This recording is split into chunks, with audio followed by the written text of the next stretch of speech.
Bonjour et bienvenue dans notre 7e vidéo sur notre thème 1, expression, stabilité et variation du patrimoine génétique.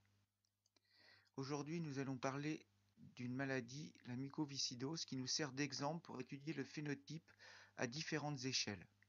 Je vous rappelle que le phénotype est l'ensemble des caractéristiques observables chez un individu.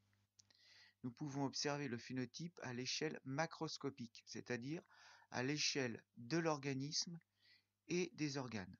Par exemple, pour la mucoviscidose, nous avons des symptômes à différents niveaux, au niveau pulmonaire et au niveau du tube digestif, au niveau du pancréas et du foie.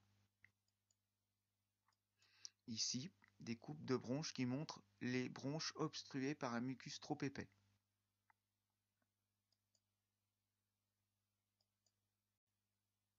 À travers cet exemple, nous allons chercher à comprendre quelle est l'origine d'une maladie génétique comme la mucoviscidose. Nous allons étudier le phénotype ensuite au niveau cellulaire. Pour comprendre les problèmes au niveau des organes, regardons les cellules. Ici, les cellules de l'épithélium bronchique. Chez les individus sains, les cellules fabriquent une protéine CFTR normale qui laisse passer à travers la membrane plasmique les ions chlorure. Ceci permet une concentration élevée en ions chlorure dans le mucus et ce mucus est fluide, s'écoule facilement. Chez les malades souffrant de mucoviscidose, les cellules de l'épithélium bronchique fabriquent une protéine CFTR anormale.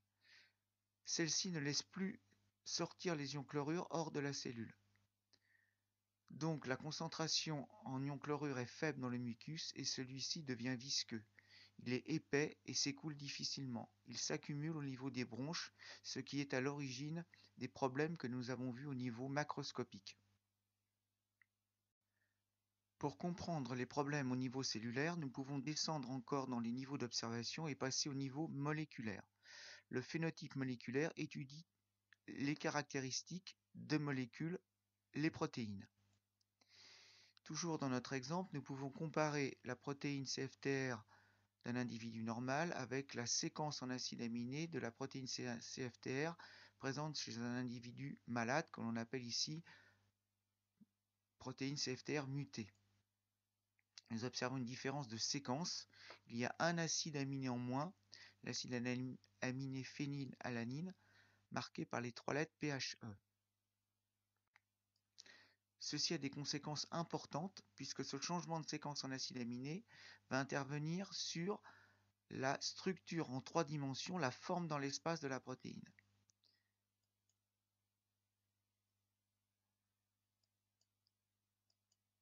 La protéine normale forme un canal à travers la membrane de la cellule qui laisse passer les ions chlorure. La protéine anormale a une forme légèrement différente à cause de cet acide aminé en moins et du coup le canal n'existe plus. Les ions chlorure ne peuvent plus passer au travers de la cellule. Voilà la sortie des ions chlorure pour la protéine normale. Pour la protéine anormale, les ions chlorure restent dans l'intérieur de la cellule, dans le cytoplasme. Pour comprendre ces différences de séquences en acides aminés, puisque nous avons vu dans une vidéo précédente que la séquence des acides aminés d'une protéine dépendait de la séquence des nucléotides au niveau d'un gène, regardons ce qui se passe au niveau du génotype.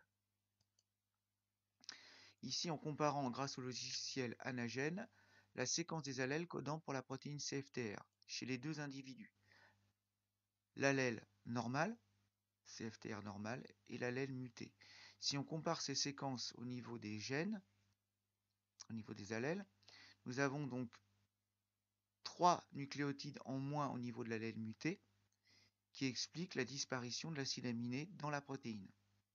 Ceci est une mutation, il y a une mutation qui a donné naissance à l'allèle CFTR muté à partir de l'allèle CFTR normal.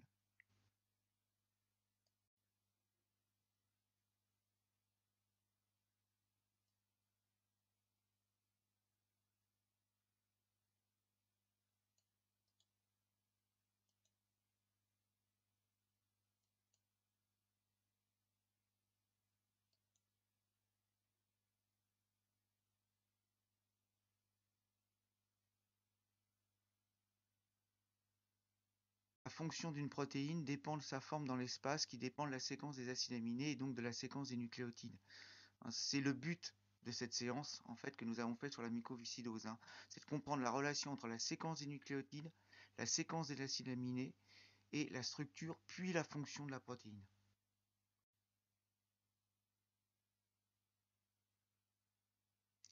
Voici récapitulés tous les niveaux d'étude du phénotype macroscopique, cellulaire et moléculaire, plus les caractéristiques du génotype.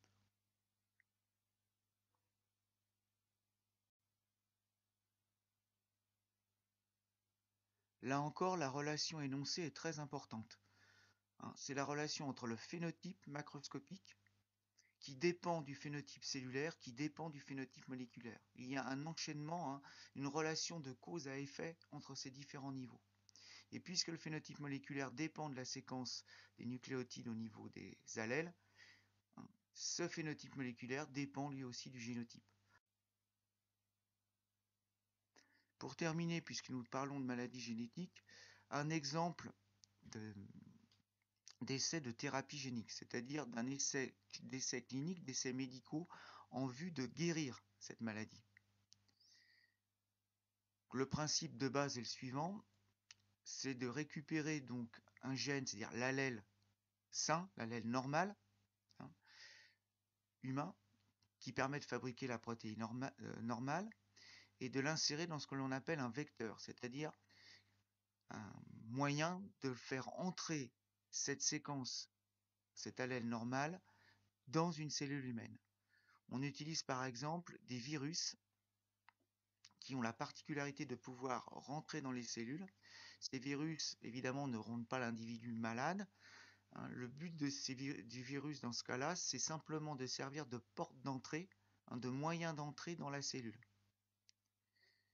Ces virus génétiquement modifiés qui contiennent l'allèle normal vont ensuite être mis au contact, administré aux malades par voie aérienne. Ils vont pénétrer dans les cellules bronchiques et permettre d'insérer dans ces cellules l'allèle normal en vue de la fabrication de la protéine normale